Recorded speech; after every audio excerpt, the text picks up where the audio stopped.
சஹாபாக்கள் மரணிக்கு அனுப்புவதில் போட்டி போட்டுக்கிட்டார். சதகாவில் போட்டி போட்டார்கள், இல்முல போட்டி போட்டார்கள், இபாதத்தில் போட்டி போட்டார்கள். அங்க அனுப்புவோம், அங்க அனுப்புவோம் சொல்லி அங்கதான் போகுதுன்னு சொல்லி நாங்க எங்களை அக்கௌண்ட்டுக்கு காசு முளைக்கல போட்டுட்டு வந்து யோசிப்போமா, 10 லட்சம் ரூபாய் காசு கொடுத்துட்டு வந்தேன் பேங்க்ல, என்ன செஞ்சானே தெரியாது. எப்படி கொடுத்தீங்க? உங்களுடைய நம்பர் தானே, உங்களுடைய அக்கௌண்ட் தானே. ஓ இதெல்லாம் சரிதான், அவன்கிட்ட கையிலான கொடுத்து வந்து அதை விசிட் தானே வீழ்த்தானே, ஓ அதெல்லாம் இருக்குதான் என்ன சொல்லுவோம்.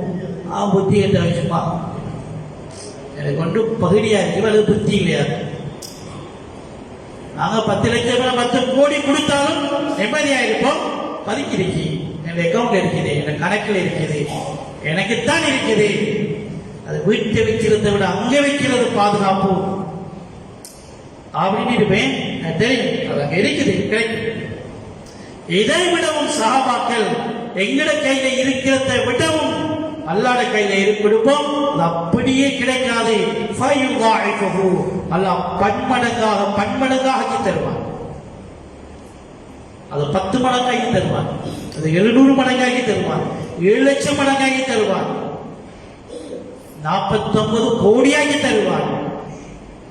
அங்கால கணக்கில்லாமல் ஆக்கி தருவான். அஜ்ருன் அதீமா, அது எண்ணிக்கை கிடையாது. அது என்னன்னு சொல்லிடலாம். சாதா நம்மளுக்கு 10ஆக மாற்றி தருவானதான். அப்படியே கூடி கூடி ஒவ்வொரு மடங்கு வந்து தாவத்துக்கு வழக்கில அஜ்ருன் அதீமா, கணக்கு போட இயலாது. அதனால சஹாபாக்கள் முடிவெடுத்தாங்க, அங்க அனுப்புவோம், மாத்தி அனுப்புவோம். இந்த பணத்தை ஆகலத்துக்கு மாத்தி அனுப்புவோம், இந்த காலத்தை அனுப்புவோம், எங்களுடைய நேரத்தை அனுப்புவோம். எப்படி அனுப்பி கொண்டே இருந்தார்கள். அதுல போட்டி கொண்டே இருந்தார்கள். கவலைப்படல, கையில் உள்ளது இல்லாம பேட்டேன்னு கவலைப்படல. ஆயத்திறக்குது, முதல்ல குறிதுவாக கர்தல் ஹசனா, கடன் கொடுக்க அல்லாஹ் கடன் கேட்கிறான். கடன் கொடுக்கிற யாருக்கு? அல்லாஹ் கடன் கேட்கிறான், கடன் கொடுக்கிற யாருக்கு? ஏன் அப்படி கேட்கிறான்? கடன் என்பது கட்டாயம் திருப்பி கொடுக்கப்படும். அதனால மக்களே தீனுக்கு செலவழிங்க, அது கட்டாயம் திருப்பி தரப்படும். கடனை போட பெய்த்து நினைக்க வேணாது, அது திருப்பி வாரதுதான். அது அதுக்கு சஹாபாக்கள் வரலாறுடைய உதாரணங்கள் நிறைய இருக்குது. கொடுத்தாங்க ஒரு காலம், பின்னால வந்து கொண்டே இருந்தது. கஷ்டமான காலத்துல கஷ்டப்பட்டு கொடுத்தாங்க. பிறகு அடுத்த அவனுடைய வாழ்க்கையில அடுத்த கட்டம் ஆரம்பிக்கப்பட்டது. வந்து கொண்டே இருந்தது, தலைக்கு மேல வந்து கொண்டே இருந்தது. அதுதான் கடன். நீ கொடு, பிறகு நான் வந்து கொண்டே இருப்பேன். சாமி வந்தான், சொன்னா யார் சொல்லுதான் எனக்கு தொடர்ந்து தந்துட்டேன், நல்லா கடனா கேட்கலாம் தந்துட்டேன். போய் தோட்டத்துக்கு வெளியில நின்று தோட்டத்துக்கு உள்ளுக்குள்ள அவன் வீடு இருக்குது. அந்த வீட்டை விட்டுட்டு கொடுக்கல, வீட்டையும் சேர்த்து மொத்தமா கொடுத்துட்டான். மனைவியை கூப்பிட்டான், வீட்டையும் தோட்டத்தையும் சேர்த்து அல்லாவும் கடனா கொடுத்துட்டேன், நீ வெளியில வாண்டி வெளியில உள்ளுக்கு போகலையே, கொடுத்தாச்சு, நான் உள்ளுக்கு போவே இல்லாது. நீங்க உள்ளுக்கு இருந்து வெளியில வரதா, வெளியில உள்ளுக்குள்ள போவே இல்லாது.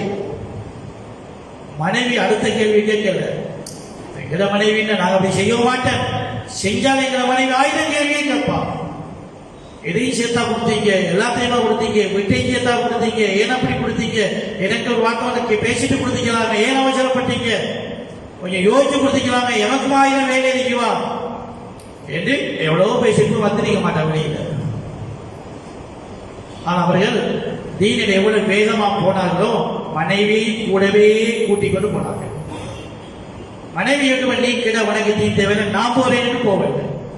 அப்படி போற நேரத்தில் தான் எங்களை தீனுடைய வேகத்துக்கு மனைவி தடையா இருப்பான். அவனுக்கு விளங்காது, நான் விளங்கப்படுத்தல, விளக்கம் கொடுக்கல. சாபாக்கள் எவ்வளவு தீனை எடுத்தாங்களோ அப்படியே மனைவி கொடுத்தாங்க.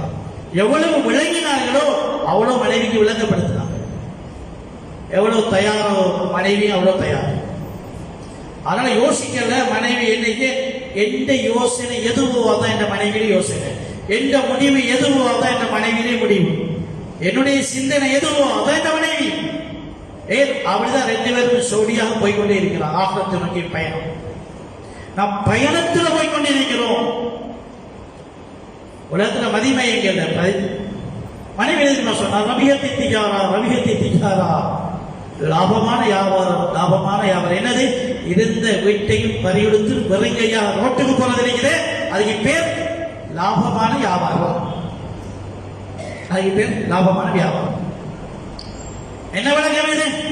இது என்ன விளக்கம் என்றால் துனியாவை மாத்தி மாத்தி ஆகிரத்துக்கு அனுப்புகிறது, அங்கு போய் நிரந்தரமா அனுபவிக்கிறது. அப்படி அனுப்புறதுல இதுதான் பாக்கியம். பார்த்துக்கொண்டே இருக்கிற மௌத்து வரை அதுதான் பாக்கியம் என்ற ஒரு ஏமாற்றத்தில் வாழ்க்கை இருக்கிறேன். ஒன்றிலே கை வைக்க கூடாது. சிலர் காசு மாத்த பையனே மாத்திரா செலவழிக்க வைக்கிறேன், அதனால 100 ரூபாய் காசு வாங்குறேன், என் கூட இல்லையா 5000 மாத்திரா செலவழிக்கிறோம், அதனால அவனுக்கு 100 ரூபாய் வாங்கி கொடுக்குறது பிறகுதான் காசுல கை வைக்க பையன் குடிக்கணும் போயிடுச்சு.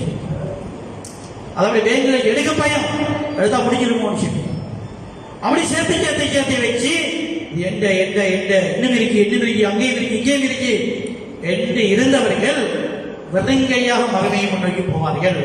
அங்கதான் மலக்குகள் சொல்வார்கள், நீங்க வந்து மனப்பள்ளிங்க உடையெல்லாம் வங்கானே இருக்கு, உடைய சாமான எல்லாம் துணியாவே எவ்வளவு ரூபாய் இருக்கு, எங்க உங்களோட சொந்தலாம் அவங்களோட சொந்தலாம் அவங்களோட துணியாவில் இருக்கு. அவர் சுவர்க்கிறது ஒன்று வேண்டிய ஏதாவது அனுப்பியிருந்தா தானே இங்க நாங்க மாட்டிக்கு நீங்க இடம் பிடிக்க வச்சிருப்போம். நீ ஒண்ணு அனுப்பலையே, நீங்க அதெல்லாம் ஒன்றும் இல்லை ஆங்கிலம் போக சொல்ல. அப்போதான் போகின்ற பொழுது சொல்வார்கள், லவ் குன்னா நஸ்மௌ அவ் நாகிலு மா குன்னா ஃபி அஸ்ஹாபி ஸஈர். இதெல்லாம் விளங்கப்படுத்திக்கப்பட்ட உலகத்தில் நாம கேட்கலையே. நாம கேட்டதான் கதை வேறது. என்ன கேட்டது? துனியாவில் எப்படி முன்னேறது, துனியாவில் எப்படி முன்னேறது, இன்னும் எப்படி சொத்து சேர்க்கிறது, இன்னும் எப்படி பிரபல்யமாகிறது, இன்னும் எப்படி எப்படி எப்படி போறது, அதுதான் கேட்டுக்கிறீங்க. அதுக்குத்தான் காது கொடுத்தது. இதுக்கெல்லாம் காது கொடுக்கலையே, இதுக்கெல்லாம் காது கொடுக்கலையே. இதுக்கெல்லாம் காது கொடுக்காத முசீபத்து எப்ப அவங்களுக்கு கண்ணுக்கு அவங்களுக்கு தெரியுதோ அப்ப அவங்களே சொல்லுவார்கள், லவ் குன்னா நஸ்மஉ. உலகத்தில் நடந்த தீனுடைய மஜ்லிஸ்கள்ல கொஞ்சம் காது கொடுத்து கேட்டிருந்தால் அல்லாஹ் அந்த புத்தியை கொஞ்சம் பயன்படுத்தி என்ன செய்வோம் யோசிச்சு வாழ்ந்திருந்தால் மாக்குன்னா ஃபி அஸ்ஹாபி ஸஈர். ஸஈர் என்ற நரகத்தை வந்திருக்க தேவையில்லையே சொல்வார்கள். நீ காது கொடுக்கவும் இல்லை புத்தி கொடுக்கவும் இல்லை. காது கொடுத்தது மங்கால, புத்தியை கொடுத்தது மங்கால. காதை கொடுத்தீங்க அங்கால ஒன்று பூதவாத பேச்சுக்கு, அதுதான் காதை கொடுத்து கொண்டிருந்தீங்க. புத்தியை கொடுத்தது இந்த ஏமாத்தமான பேச்சுக்கு தான் புத்தியை கொடுத்தீங்க. இங்க புத்தியை கொடுக்கல, காதையும் கொடுக்கல. முடிவு ஸஈர் என்ற நரகத்துக்குள்ள வச்சுத்தான் விளங்க வரும்.